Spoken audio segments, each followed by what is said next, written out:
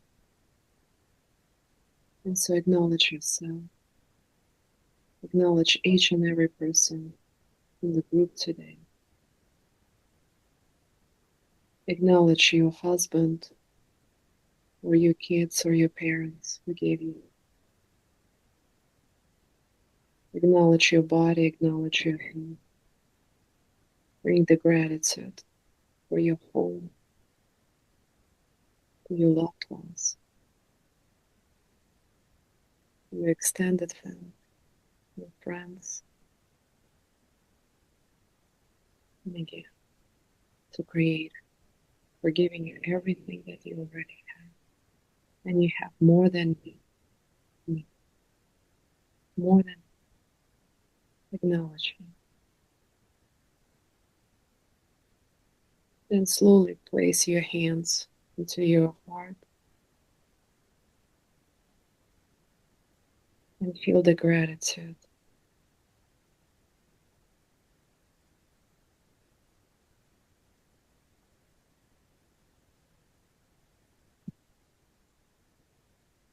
Connect to your soul.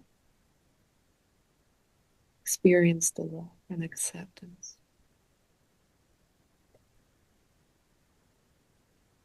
An example of your soul,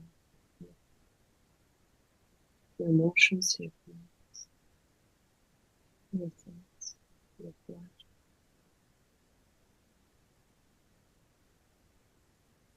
And then slowly coming back. You can slowly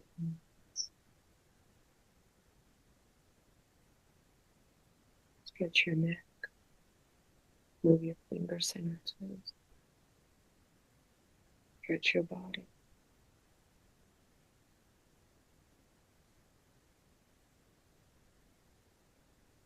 And acknowledge again, create, placing the fingers to the third eye, acknowledging Creator from your highest consciousness, and placing those two fingers into your soul, and acknowledging Creator from your soul, Anahata chakra.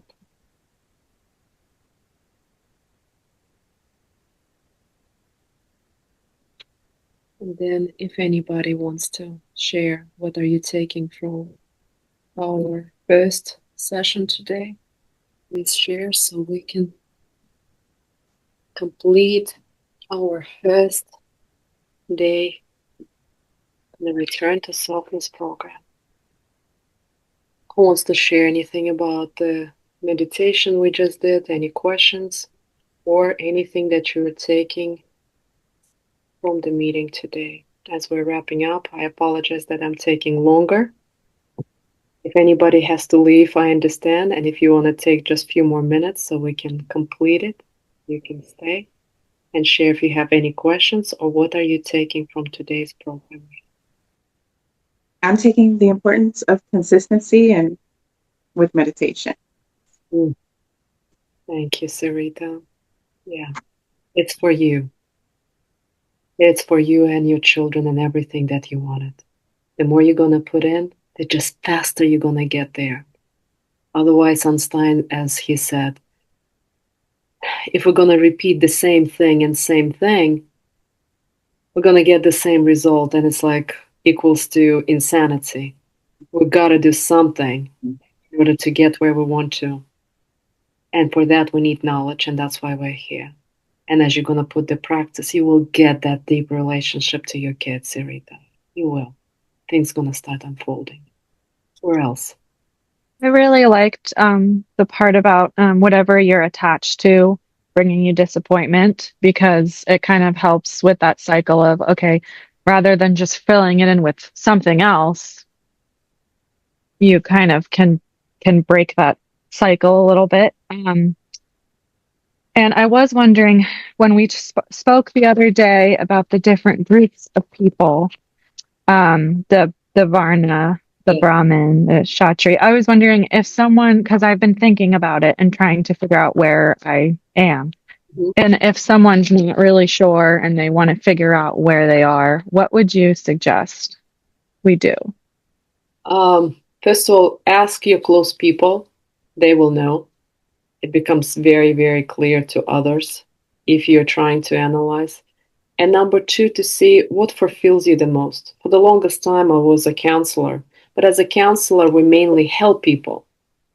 But I was helping people, and part of it I liked. But what I liked it the most that I was also bringing education, and that's why I lasted 21 years. But at the end, it still burned me out because first of all, we as a women don't design to work at all, as Vedas also explained, and second of all, if we're in the wrong varna, it's gonna burn us out. It doesn't really bring that fulfillment. The only part that I really like the most about it is bringing the knowledge where people didn't have. But the helping part, it was for me not as rewarding because that's my not natural varna, but I didn't know. And only with the knowledge, I realized, oh, it makes sense. I like helping people through developing them, if that makes sense. Mhm. But the developing is through education. I'm the teacher at the core, Brahman. And so you gotta really look, do you like helping people? Do you like educating, developing people? But you said you like creating. Creating is a Shudra. Your art expression is you are Shudra, most likely. But we have Thank you. combination of all of them. But again, the one is the biggest one. And then you feel fulfilled. When you're drawing, you come alive. You feel like you're in a meditative state. When I'm teaching, I come alive. I'm actually otherwise very like introverted, believe it or not. But when I teach, I'm like, whoo, my personality comes alive because I teach. It's my varna. But otherwise, I'm like introverted, doing my gardening, learning, studying, cooking, you know. Yeah, Thank you. welcome. Anyone else, ladies? For me, what I'm taking home from this meeting is that I realized even during the breakout rooms that I'm very attached to the idea that, I have everything I need, but, I need to find a relationship. I'm missing a relationship and that's going to make me happy, but that's not true. The relationship is not going to make me happy. I need to make myself happy independent from that. Oh, that is so beautiful, Diana. This is so great because we always think that if I can only get this, it's gonna bring me happiness, or if I can get no. The happiness is within, and the happiness I will tell you even more was relationship with Creator. And then when you have this deep relationship with Him, He will bring you the guy, not you finding the guy, but He will find you the guy, and that's going to be a completely different relationship. My husband came from Creator. I already begged him. I'm like, I'm doing everything wrong. And that's why my relationship with my husband is so harmonious and it works. Because I didn't know what the heck I was doing, honestly. I had the degree of psychology. I want to be in a relationship, but I'm attracting wrong guys. Like, why is it not working? Because I was pushing it. Make sense? Yeah. Beautiful. Thank you, Diana. Anyone else? All right. I want to ask, so it's like about, if we want to be more happy that you told us that, we need to sometimes have a good environment that support us. And then how about if we have a very bad environment, or maybe we have like 1 or 2% that really toxic to us? Do we need to cut them off, or what should we do about that? Liana, we will talk about relationship on the third meeting. Slowly we'll start on the next meeting. But think about everything right now that is toxic, happy, unhappy with the relationship. It's all the law. All right, let's put it this way. When we don't have relationship with Creator, we're on vibrationally here. Let's be honest. And when we're vibrationally here, again, we suffer either in a relationship or in our health or with financially. We don't have enough financially. You're suffering in a relationship with men. Vibrations are low. I am telling you, bring vibration higher, and then all the bad people gonna start falling off. Right now, there's three types of relationship. You are in a karmic relationship. In the karmic relationship, people have they're in toxic relationship. It's miserable, but they cannot break up. Or they break up, they can't go back, or they attract someone similar. This is karmic relationship. Karma, we'll talk about it also in one of our meetings about karma. We're going to dive in very deep into that conversation. You're just one step ahead. But right now, doing either the prayer or the meditation that I taught you, it's not just you're going to overcome the challenge. After the challenge, you're going to start experiencing the bliss of happiness. It's also the access to that. Where Baba Nam Kevalam mantra, for those of you who've been around for a while, is more for peace and acceptance and surrendering. This is for overcoming the challenges in order to get to the happiness. And once your vibration goes higher, you're happy. You healed some of those traumatic events in your life because you surrender to Creator. You're doing the money. The grace is that you become happy on your own, and eventually Creator will send you somebody else. Obviously not toxic. He is right now representation of something that is still broken in you. So even if you're going to break up or not break up, there won't be any difference. You're going to suffer this way or another way. Stop analyzing. Do the work. Do put in the spiritual practice. That's what I'm trying to say. Because this is still analysis. Do the work. Hard work. Good question. Anybody else, ladies? I have a very practical question. You mentioned about the tongue placement. So on what we were just doing, when it's an out loud kind of thing, we can't worry about the tongue, right? It's only in Baba Nam Kevalam that we worry about the tongue. Okay. But our mouth isn't open then.